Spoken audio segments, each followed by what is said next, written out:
안녕하세요. 2월 12일 극률교회 주일 설교입니다.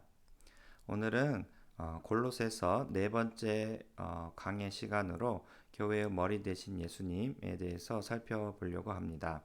본문은 골로새서 1장 18절부터 20절 말씀입니다. 우리는 지난 골로새서 강의 세 번째 시간에 우리가 받은 구원의 가치를 배웠습니다. 또한 그 구원이 더욱더 우리 삶에 풍성하게 드러나도록 기도해야 된다고 배웠습니다. 오늘은 골로새서 네 번째 시간으로 교회의 머리 대신 예수님에 대해서 설교하고자 합니다. 먼저 우리 본문 말씀 골로새서 1장 18절의 말씀을 읽겠습니다. 그는 몸인 교회의 머리시라. 그가 근본이시여 죽은 자들 가운데서 먼저 나신 이시니 이는 친히 만물의 으뜸이 되려 하심이요. 여기 말씀에 보면 예수님은 교회의 머리라고 말씀하십니다. 머리 없는 사람은 없습니다. 몸이 제 아무리 건강한다고 해도 머리가 없다면 죽은 사람이겠죠. 사지가 멀쩡하고 몸 안의 모든 장기들이 건강한다고 해도 머리가 없으면 죽은 사람인 것입니다. 이것은 무엇을 뜻할까요? 이처럼 교회는 예수님과 따로 될 수 없다라는 것을 나타내고 있습니다.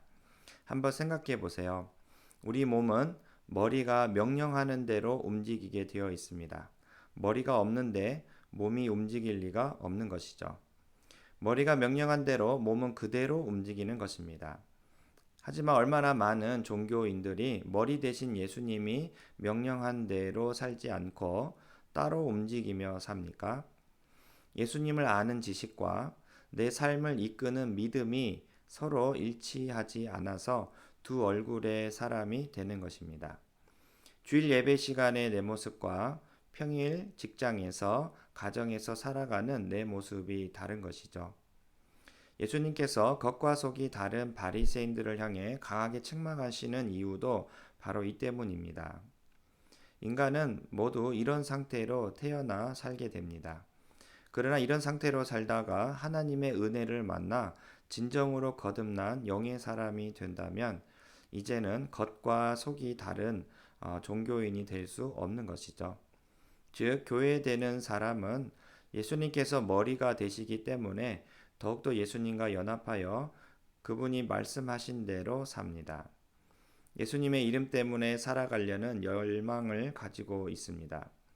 이런 삶이 가능해지는 이유는 정말로 예수님께서 그 삶의 머리가 되셨기 때문입니다.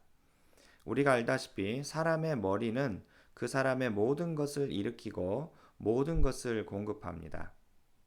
사람의 머리에서 움직일 수 있는 힘이 나오고 살아갈 수 있는 생명이 그 머리에서 나오는 것이죠. 사람의 머리에서 우리가 느끼는 감정이 나오고 사람의 머리에서 우리가 무언가를 행할 의지가 나오고 의사소통을 할 수 있는 언어도 거기서 나옵니다. 그러니까 우리 삶의 모든 것들이 머리에서 나온다고 해도 과언이 아닌 것이죠. 머리를 다치면 온몸이 부자연스럽습니다. 머리를 다치면 살아가는 모든 삶이 불편해집니다. 이처럼 예수님이 머리된 교회인 사람은 예수님으로부터 모든 것을 공급받기 때문에 그분의 말씀대로 살아갈 수 있게 되는 것이죠. 생명도, 감정도, 지식도, 지혜도, 언어도 모든 것을 머리 되시는 예수님으로부터 공급받게 되는 것입니다. 그러니 얼마나 그 몸은 건강하고 풍성해지겠습니까? 머리가 온 만물의 주권자 되신 예수님이다 보니 내가 만들어낼 수 없는 하늘의 것들마저도 이 땅에서 받아 누리며 살아갈 수 있는 것이죠. 그 하늘의 것들 중에 가장 놀라운 게 무엇일까요? 저는 바로 부활 생명이라고 생각합니다. 예수님께서 잠자는 자들의 첫 열매가 되심으로 사망 권세를 깨뜨렸습니다. 영원한 끝을 상징했던 죽음이라는 게 완전히 사라진 것입니다. 부활의 주 예수 그리스도로 인해 죽음이 죽은 것입니다. 그러니 그 예수님이 내 머리라고 한다면 나는 절대로 죽지 않는 것입니다. 영원한 생명을 가진 살아있는 자로 계속 살아가게 되는 것이죠. 지금 내 몸은 누구의 지배를 받고 있습니까? 내 몸은 누구로부터 그 생명을 공급받고 있습니까? 나는 나의 으뜸 되시는 예수님으로부터 생명을 공급받고 살아가고 있습니까? 사망마저도 꼼짝할 수 없게 만드시는 그 으뜸 되시는 우리 구주 예수님이 나의 모든 것을 공급하시고 다스리고 있는 줄 믿습니다. 우리 계속해서 9절의 말씀을 읽도록 하겠습니다. 19절의 말씀을 읽도록 하겠습니다. 아버지께서는 모든 충만으로 예수 안에 거하게 하시고. 여기 말씀에 보면 모든 것의 주인이신 하나님 아버지는 모든 충만으로 예수 안에 거하게 하신다고 하셨습니다. 만약 우리를 구원하실 예수님이 아무것도 다스릴 수 없는 어떤 영적인 존재, 천사와 같은 존재이셨다면 그분의 십자가가 우리에게 무슨 의미가 있을까요? 왜냐하면 그러한 영과 천사와 같은 예수님이 십자가에 죽으셨다고 해도 그분은 천사와 같은 존재이기 때문에 우리를 구원할 만한 아무런 능력도 권한도 없으시기 때문입니다. 예를 들어 우리는 주변에서 아무런 능력과 권한이 없는데 무조건 자기 의지만 불살라서 어떤 일을 해결하려고 하는 사람들을 만날 수가 있습니다. 나만 믿어. 내가 다 할 수 있어. 하면서 자기 의지만 무조건 앞세워서 그 문제를 해결하려는 것이죠. 제가 본 어떤 영화의 장면에서 의지가 좋은 경찰이 악질 범인을 잡으려고 애를 쓰려고 했습니다. 어느 누가 봐도 그 악질 범인은 정당한 법의 처벌을 받아야만 하는 사람이었습니다. 그런데 문제는 그 악질 범인이 그 나라의 경제를 이끌고 있는 대기업의 사장 아들이라는 것입니다. 우리가 알다시피 자본주의 사회에서 돈은 굉장한 힘을 갖습니다. 그 돈의 힘으로 그 나라의 법을 다스리는 공무원들마저도 매수할 수 있는 것이죠. 그래서 그 의지가 좋은 경찰은 제 아무리 그 악질 범인을 잡으려고 했지만 빈번히 실패했습니다. 왜 그랬을까요?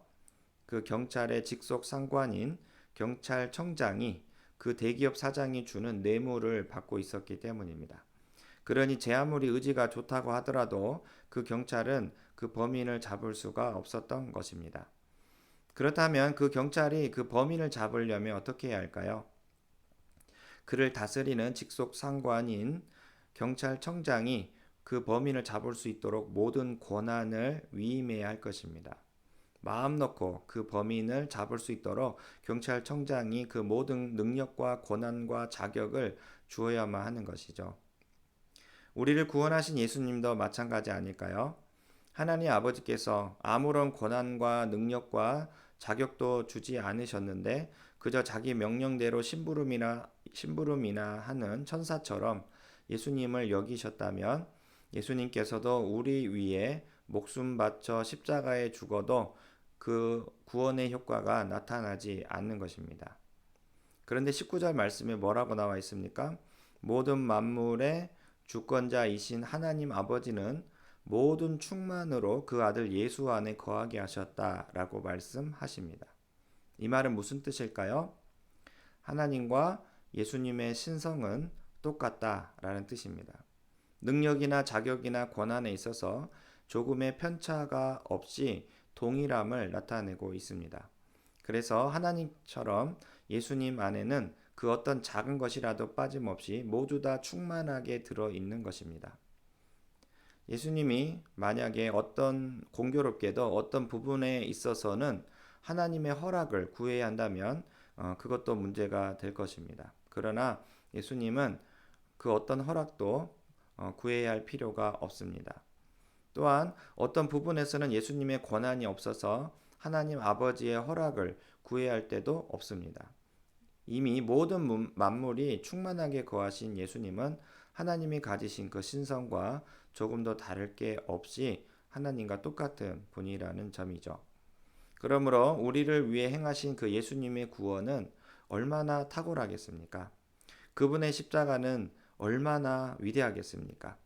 능히 우리를 새롭게 하시고 하나님 자녀되게 하실 수 있을 뿐만 아니라 그분의 부활은 영원한 생명으로 우리에게 다가오는 것입니다. 요한일서 말씀처럼 예수님은 참 하나님이시요 영생이신 것입니다. 여기서 한 가지 더 주목해야 할 점은 모든 만물을 예수님 안에 거하게 하신 분이 누구냐라는 점입니다. 그분이 바로 누구십니까? 바로 하나님 아버지라는 것입니다. 하나님 아버지께서 그 아들 예수님을 자신과 똑같이 모든 만물을 다 가지시고 다스리시는 주권자로 세우신 것입니다. 그러니 어느 누구도 이 사실을 취소하거나 변경할 수 없는 것이죠. 또한 어느 누구도 이 사실에 불복종하거나 무시한다면 형벌을 면치 못하는 것입니다. 우리도 살다 보면 누가 이 일을 시켰는지 그 근원을 따지고 싶을 때가 있습니다. 어떤 일의 출처를 분명히 알고 싶은 것이죠. 예를 들면 회사에서 내게 주어진 업무를 하고 있을 때 갑자기 누군가가 내게 이렇게 말합니다. 이제 너가 했던 그 업무가 이렇게 새롭게 바뀌었어. 이제는 지난번 했던 것처럼 그런 식으로 일하면 안 돼 라고 누군가가 말했다고 합시다. 그러면 우리는 이렇게 말하고 싶을 겁니다. 그러면 이 일을 시킨 사람이 누군데? 라고 그 출처를 묻고 싶은 것이죠. 이때 나랑 같이 일하는 직원이 이 일을 시켰다고 말한다면 우리는 그냥 무시하고 싶습니다. 왜냐하면 나랑 똑같은 위치에 있는 직원이기 때문이죠. 오히려 그 말을 듣고도 그냥 평소에 하던 대로 하고 싶을 겁니다. 왜냐하면 그게 내 손에 익었기 때문에 편하기 때문입니다. 하지만 그 출처가 사장님이 하라고 했어 라고 말한다면 상황은 달라지는 것이죠. 이제는 그 일을 사장님께서 원하셨기 때문에 사장님이 원하는 대로 해야 하는 것입니다. 같은 직원이 내게 일을 시킬 때와 사장님이 일을 시킬 때는 그 일의 중요도가 다르게 느껴지는 것입니다. 왜 그렇습니까? 그 일을 시킨 사람의 권위와 권한 때문입니다. 이처럼 모든 만물을 창조하시고 모든 만물을 다스리는 주권자 하나님께서 그 아들을 자기와 똑같이 모든 만물의 으뜸으로 천명하셨는데 어느 피조물이 이를 반박하거나 거절할 수가 있겠습니까? 못하는 것입니다. 그러므로 우리는 예수님을 내가 믿고 섬겨야 할 하나님의 본체, 하나님의 형상, 하나님의 아들로 믿어야 하는 것입니다. 나에게 예수님은 어떤 분이십니까? 나는 예수님을 어떤 분으로 믿고 있습니까? 그분은 나의 주, 나의 하나님으로 믿어져야 할 것입니다.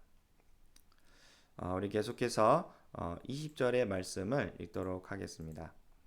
그의 십자가의 피로 화평을 이루사 만물 곧 땅에 있는 것들이나 하늘에 있는 것들이 그로 말미암아 자기와 화목하게 되기를 기뻐하심이라. 여기 말씀에 보면 하나님의 뜻으로 인해 모든 충만을 가지신 예수님께서 어떤 일을 하셨는지 똑똑히 드러내고 있습니다. 왜냐하면 모든 만물의 으뜸이신 예수님이 행하신 일에 대해 구체적으로 나오는 말씀이기 때문이죠. 우리가 알다시피 우리를 위해 십자가에서 죽으신 분은 하나님도 아니고 성령님도 아닙니다. 하나님과 우리 사이에 화목을 위해 죽으신 분은 우리 구주 예수님이십니다. 그러므로 예수님이 아니고서는 그 어느 누구도 하나님께 가까이 나아갈 수도 화목하게 지낼 수도 없는 것이죠. 죄인된 우리가 하나님과 화목하게 되기 위해서는 반드시 우리의 죄값을 치루어야만 했습니다. 더구나 로마서 8장의 말씀에 보면 죄인된 우리로 인해 모든 피조물이 고통 속에 신음하고 있다고 말합니다. 왜냐하면 타락한 인간의 탐욕과 죄악으로 인해 모든 피조세계, 즉 정치, 경제, 자연, 사회, 문화, 교육 등등 본래 하나님께서 의도하신 대로가 아닌 인간의 탐욕을 채우는 악의 도구로 이 모든 피조세계가 바뀌어지고 말았기 때문이죠. 이 피조세계의 고통과 어긋남은 바로 인간의 타락 때문입니다. 그래서 에덴 동산의 시절처럼 모든 피조세계가 하나님의 뜻대로 운행되기 위해서는 그것을 다스리고 있는 인간의 죄를 해결해야만 했습니다. 하지만 우리의 죄는 인간 스스로의 힘으로 해결할 수가 없습니다. 시편의 말씀처럼 우리 죄를 속량하려면 영원한 생명이 필요했기 때문입니다. 영원한 생명으로 우리의 죄값을 지불해야만 하나님과 화목한 사이로 들어갈 수 있었습니다. 그래서 시편 49편 7절과 9절 말씀에는 이런 말씀이 있는데요. 아무도 자기의 형제를 구원하지 못하며 그를 위한 속전을 하나님께 바치지도 못할 것은 그들의 생명을 속량하는 값이 너무 엄청나서 영원히 마련하지 못할 것임이니라.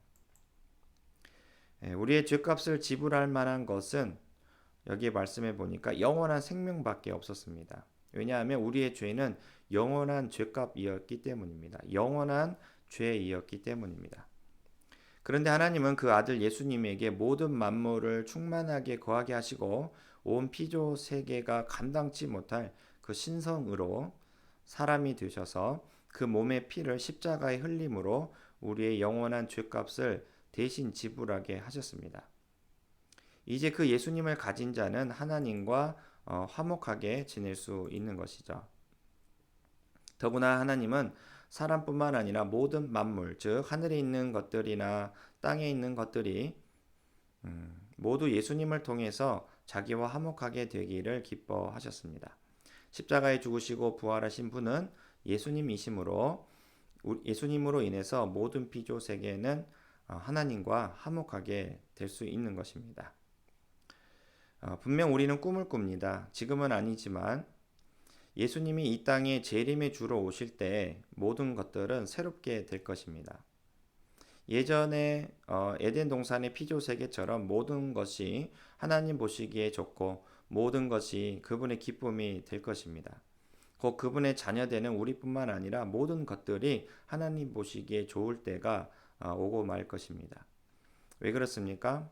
바로 우리 구주 예수님의 십자가 때문입니다. 예수님은 죄로 인해 어그러지고 깨지고 부서지고 망가진 모든 것들을 자신의 어깨에 대신 짊어지시고 하나님의 공의로운 심판을 당하셨습니다. 예수님이 우리 대신 모든 하나님의 형벌을 대신 받으셨기 때문에 더 이상 하나님의 분노를 일으킬 만한 이 모든 요소가 사라진 것입니다. 하나님께서 모든 것을 보시고 기뻐하시는 것입니다. 왜냐하면 그 아들 예수님이 그 모든 죄를 또 더러움을 대신 짊어지시고 다 해결하셨기 때문이죠. 이 구원을 위해 하나님은 창세 전부터 준비하셨고 마침내 때가 되어서 이 놀라운 구원을 이루신 것입니다. 우리는 예수님이 아니고서는 결코 화목할 수가 없습니다. 우리의 그 어떤 선한 행위도 하나님을 만족하기에 턱없이 부족합니다. 하나님을 만족시키는 것은 우리의 어떠함 때문이 아닌 오로지 그분의 아들 예수님 뿐입니다. 예수님의 의로움이 아니고서는 결코 하나님을 만족시킬 수가 없는 것이죠. 하나님을 만족시키는 것은 우리의 어떠한 선한 행위가 아닌 오로지 그분의 아들 예수님 뿐입니다. 그 예수님을 가진 사람은 그 영혼 안에 충만한 그리스도의 영으로 인해 자기와 화목하게 되기를 기뻐하십니다. 이러한 내용들이 굉장히 추상적이고 이론적인 이야기로 들릴 수 있는 분도 있을 거라고 생각이 듭니다. 하지만 이것은 결코 이론이 아닙니다. 추상적인 어떤 철학도 아닙니다. 이것은 바로 믿음으로 이루어진 실제입니다. 분명한 역사적인 사실은 이스라엘 땅에 정말로 예수님이라는 분이 십자가에서 죽으셨다라는 것입니다. 이것은 예수를 믿는 역사학자든 예수를 믿지 않는 역사학자든 부정할 수 없는 사실입니다. 예수님의 십자가는 역사적인 사실이기 때문에 예수를 믿지 않든 그 누구도 부정할 수 없는 사실로 다가오는 것이죠. 그렇다면 그 예수님의 십자가는 결코 헛된 일이 아닐 것입니다. 나와는 전혀 상관없는 우연일 이야기가 아닐 것입니다. 우리가 살펴본 골로새서는 그 예수님의 십자가 사건으로 인해 실제적으로 우리 삶에 일어나는 일을 설명하고 있습니다. 그 사건이 능력이 되어서 정말로 우리뿐만 아니라 온 피조 세계가 하나님과 화목하게 되는 일이 발생하는 것이죠. 우리는 기도해야 할 것입니다. 더욱더 이 예수님의 십자가 사건이 내게 실제적인 사건이 되어 하나님과 화목하게 되는 이런 실제적인 사건이 일어날 수 있도록 우리 삶에서 계속적으로 기도해야 할 것입니다. 이 기도가 끊이지 않고 또 이 은혜가 저와 여러분에게 함께하길 간절히 바랍니다.